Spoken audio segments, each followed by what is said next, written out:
Melissa Guzy is founder of Arbor Ventures, and thanks very much indeed for joining us today. Now, really, you're at the Asian Financial Forum and talking about entrepreneurship. Now, to what extent is this entrepreneurship? To what extent is it really all about startups? Well, I think it's always about entrepreneurship when you have innovation.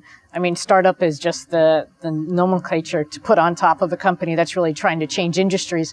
But I think it's very exciting this year for the Asian Financial Forum. For the first time, we really are having panels on innovation and how are banks and other existing financial institutions partnering with these startups and entrepreneurs to really create better solutions for the marketplace. Is this the right sort of time to be an entrepreneur, one could ask, because times look a bit uncertain, both in developed countries as well as in developing countries? Well, I think if you have the norm and stability, then there's not necessarily room for opportunity.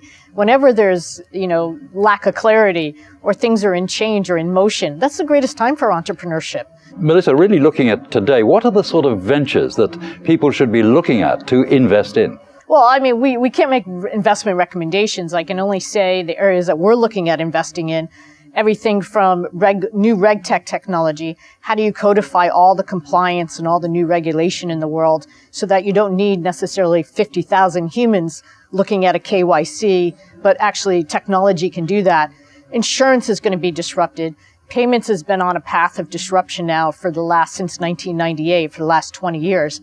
I think all of these things are going to continue. So driving change, innovation and connectivity, that's the theme of the Asian Financial Forum this year. Does that really strike a chord with you? Absolutely. Let me put in perspective for you. This is a statistic I love. Of the top 10 largest countries in the world, only 3 of them are defined by a government or a geography or a GDP number. The rest are all social media platforms. The largest population in the world today is Facebook. If you look at the largest bank in the world today, it's WeChat.